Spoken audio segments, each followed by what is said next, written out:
Quando a sua ferida é a responsável por realmente fazer as suas escolhas. Hoje a gente vai falar sobre a filha perfeita, sobre a boazinha da família, sobre aquela que precisava ser perfeita para se sentir amada. E essa ferida geralmente vai te fazer esquecer disso. Então, você já sentiu aí que precisa se provar, né? O tempo inteiro? Já sentiu que o tempo inteiro você tem que fazer alguma coisa para ser amada? Hoje a gente vai falar sobre aquela que vive tentando agradar, evita conflito a qualquer custo. Tem medo de não ser amada por mostrar aquilo que ela é de verdade. Talvez ela nem saiba aceitar aquilo que ela é de verdade. Por isso é que ela vive se perdendo, perdendo foco, perdendo para onde ela quer ir. Por isso ela se perde no processo. Você já alguma vez na vida disse: "Ai, parece que eu tô perdida"? Meu Deus, me ajuda. Nossa, eu tô completamente perdida aqui nesse curso. Nossa, eu tô totalmente perdida aqui nesse assunto. Geralmente quem usa muito essa palavra de uau, eu estou perdida, é porque essa pessoa ela precisa sempre de uma referência. Ela tá sempre buscando ser aquilo que alguém espera dela. Tá sempre tentando agradar, tá sempre tentando fazer o que o outro espera para que ali não exista nenhum conflito. Quando ela pede essa referência, quando as pessoas deixam de esperar qualquer coisa dela, ou quando ela precisa olhar para ela e falar: Uau, quem realmente sou eu? Quando eu não quero agradar ninguém, quando eu não quero estar fazendo aquilo que as pessoas esperam de mim, vem essa sensação, esse sentimento de: Meu Deus, parece que eu tô perdida.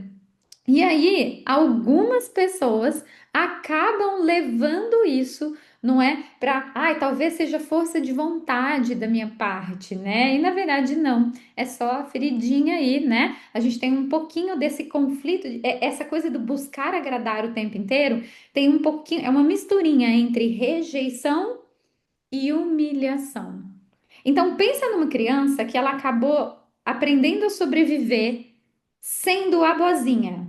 É aquela criança que sorri amarelinho mesmo quando ela tá triste. Aquela criança que ajuda mesmo quando ela queria brincar. Ela ficava ali ajudando a mãe a fazer alguma coisa. Ou mesmo quando ela tá cansada. Ela agrada mesmo quando ela queria fugir. Ela vai lá e abraça um parente mesmo quando ela não gosta dele. Essa criança cresce. Essa criança virou mulher e ela continua tentando ser aceita, tentando agradar, mesmo que isso custe a sua própria essência.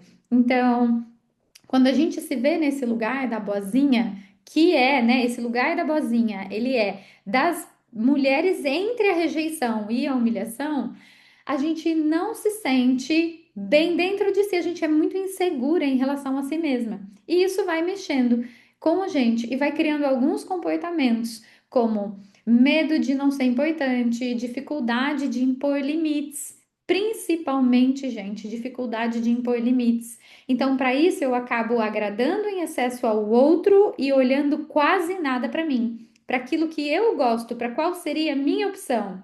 É acaba que sendo uma mulher que ela se doa demais nos relacionamentos. Ela evita dizer o tempo todo aquilo que ela realmente gostaria ou aquilo que ela está sentindo, por medo de desagradar o outro, de afastar o outro, ou mesmo de chatear o outro. Ah, melhor eu não falar nada. Fulana vai ficar tão chateado se eu disser, né, que eu não quero, que eu não gostei. Então, deixa pra lá. Essa é a ferida do, deixa pra lá, melhor não falar nada não.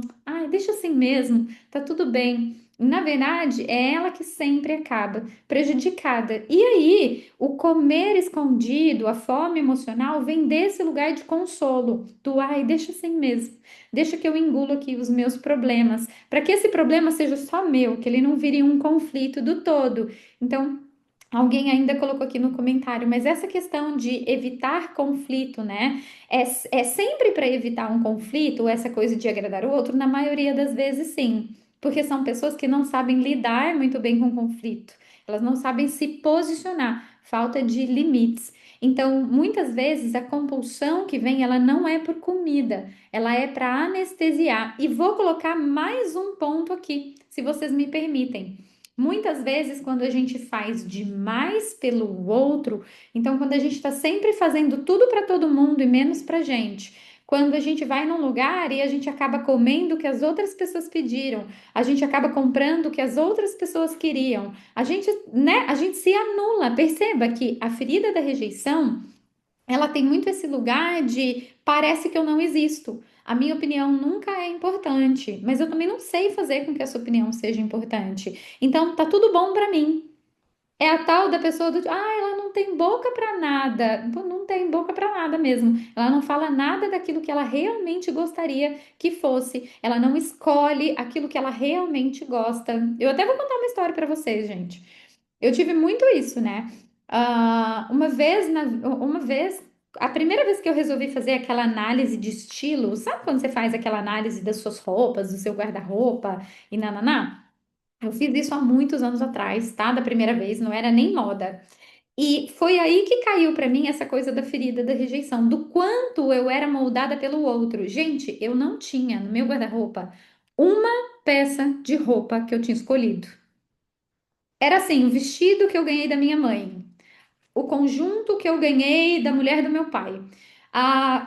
Sei lá, o negócio que não serviu na minha irmã e aí ela me deu. Um presente de aniversário, uma blusa de seda que eu ganhei de presente de aniversário. E aquilo me fez pensar o quanto eu estava nesse lugar. Na verdade, tudo que eu tinha, eu percebi que não era nada eu tinha escolhido. Então eu não sabia que tipo de roupa eu gostava. O que que eu gostava de ter e de comprar? Se eu pudesse ir lá escolher, entrar numa loja e escolher o que eu queria, eu não sabia. Por quê? Porque eu não tinha referência. Era sempre o que o outro queria me dar. Era sempre o que tinha e não o que eu escolhia. E isso tem muito dessa coisa da ferida da rejeição. Então, em que momento eu existia na escolha daquilo que eu fazia?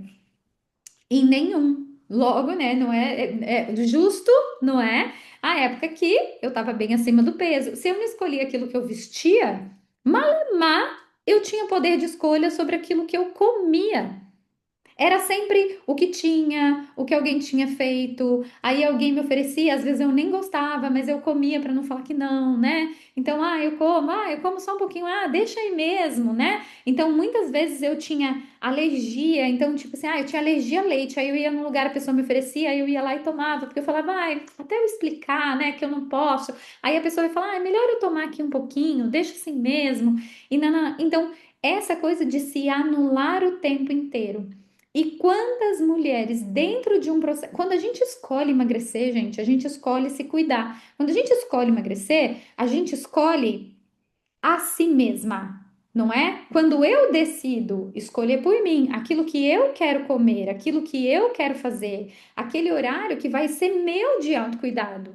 Então, quando a gente escolhe, se coloca nesse lugar, você fala: caramba, existo eu aqui.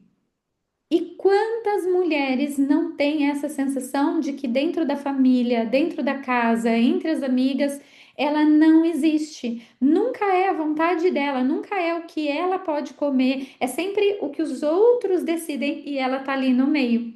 Então, essa sensação de autoexclusão, essa sensação de tudo é sempre para o outro, nunca é nada para mim. Eu nem preciso dizer o quanto isso mexe com nossa sensação de merecimento. Não é? Porque eu não tenho direito a nada, muito menos de escolher ou de dar a minha opinião. E aí, se eu não mereço nem existir, quanto mais eu mereço emagrecer.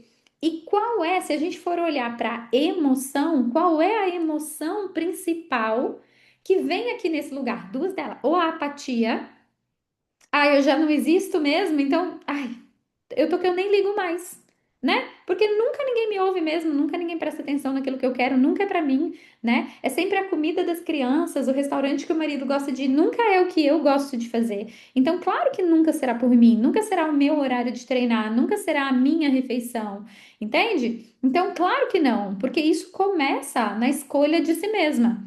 Então, a primeira emoção que a gente pode colocar aqui é a apatia. Então, do tipo, eu já nem ligo. É aquela emoção do tanto faz. Gente, nada faz mais mal pra gente nessa vida do que o sentimento de tanto faz. Você não pode dizer a si mesma, você não tanto faz. Você, no mínimo, tem que ser a pessoa mais importante da sua vida. Então, tanto faz, gente, não dá, tanto faz, não dá, tanto faz não. Então, essa emoção da apatia quer dizer, tanto faz, eu já nem ligo mais para mim. Isso não pode acontecer. E a segunda emoção que a gente vê nesse lugar é a da raiva, porque chega uma hora que a gente se anula, se anula, se anula, se anula, se anula, se anula tanto que o sentimento interno é de raiva, é, meu Deus, eu nunca tenho lugar, nunca é para mim, eu nunca posso escolher, eu nunca faço o que eu quero. E essa sensação de raiva de uma autodecepção mesmo. E não é nem decepção com os outros, sabe? É decepção consigo mesma, de, cara, como é que eu permiti isso? Foram os limites que eu não coloquei. Foi essa coisa de ser boazinha o tempo inteiro, de querer agradar o tempo inteiro, ou querer não desagradar, que fez com que eu fosse engolindo, engolindo, engolindo as minhas vontades. E de tanto engolir os meus desejos, as minhas vontades, a gente ficou imensa desse tamanho aqui. Então, a gente incha e infla de raiva, como se fosse uma panela de pressão. A vontade é de gritar, de externalizar, de falar o que eu quero, de ocupar o meu lugar no mundo. Mas nem isso a gente consegue fazer. Então, qual é o sentimento? Raiva, explosão interna. E é por isso que a gente fica doente. É por isso que isso bate no nosso intestino. A gente explode, a gente implode, né? Que é explodir por dentro. A gente implode por causa dessas sensações tão negativas que a gente vai acumulando, acumulando, acumulando, acumulando, acumulando. E por isso tem muita dificuldade de emagrecer. Então, os pontos são a tal da boazinha, né? Aquela que se molda para caber no mundo do outro, aquela que não tem direito de existir, aquela que se perde da sua essência, de si mesma. Quantas vezes você disse sim querendo dizer não? Quantas vezes você se anulou para não dar trabalho, para não gerar um problema, para deixar assim mesmo? Quantas vezes você disse para si mesma o tanto faz? Ah, o que eu quero tanto faz. Ah, se é para mim, tanto faz. Quantas vezes você fez isso com você mesma? E isso pode explicar muito sobre o não merecimento, sobre a sensação de não poder decidir fazer alguma coisa para você, para que você se cuide, para que você fique bem, para que você emagreça, para que você fortaleça o seu cuidado, para que você, inclusive, se conheça quem eu sou, o que eu gosto, o que me faz bem, o que me leva mais perto de onde eu quero chegar, que música que eu gosto de ouvir, que comida que eu gosto de comer. Será que eu gosto, né, dessa sensação de me cuidar? Então a gente perde essa conexão consigo mesma. E aí aquela palavrinha de sempre, né? Parece que eu me sinto perdida. Então, se você é essa pessoa ferida da rejeição, se você muito se anula pelo outro, rejeição e humilhação. E a gente precisa olhar para isso de forma terapêutica para que a gente consiga sair desse lugar. Então, dentro do programa, como ressignificar essa raiva? Primeiro, colocando esse sentimento de raiva, de impotência, de eu me perdi para fora. Porque se a gente não externaliza, isso mata a gente por dentro. É por isso que quando a gente reconhece, quando a gente assiste uma pílula e reconhece aquilo em nós, vocês que estão aqui assistindo, vocês precisam começar a vomitar essas feridas no papel. O que você sente? E começar a se perguntar: raiva de quem? Será que é de mim mesma? E aí é fazer aquela perguntinha, sabe? De quem? Por quê? Por que raiva de mim mesma? Ah, porque eu sempre falo sim quando eu quero dizer não. Pergunta por quê de novo. Por quê? Eu sempre digo sim quando eu quero dizer não. Porque talvez eu não queira dar trabalho, ou porque eu queira agradar essa pessoa, mas por que eu quero agradar essa pessoa? Ou por que eu não quero. Você tem que se dar pelo menos uns cinco porquês. Por que eu não quero desagradar essa pessoa? Ah, porque ela é importante para mim. Por que ela é importante para mim? E se ela é importante para mim, por que eu não posso dizer para ela o que eu penso? Então a gente vai fazendo exercícios assim de mentalidade dentro do programa. Então a gente reconhece, gatilha, né, com o conhecimento da ferida, busca aquela ferida, aquela emoção, vomita tudo sobre ela no papel e depois vem para os exercícios de mentalidade que vem depois de definida a emoção para entender os porquês e por que que a gente repete aquele padrão de comportamento. Quando a gente gera todo esse ciclo de consciência, aquilo muda dentro de nós. Então, vocês já têm aí um bom exercício, para fazer sobre isso hoje. Fica aqui, não é para vocês, o cronograma de mais uma pílula. Então, aquela que diz sim para todos, precisa dizer não para si mesma. E muitas vezes é por isso que a gente não consegue emagrecer, porque a gente está sempre dizendo não para si mesma. Aprofundar nessa ferida vai ajudar a gente a sair dessa dor e conseguir emagrecer. Um bom final de semana para vocês. A gente se vê amanhã na pílula do dia. Tchau, tchau.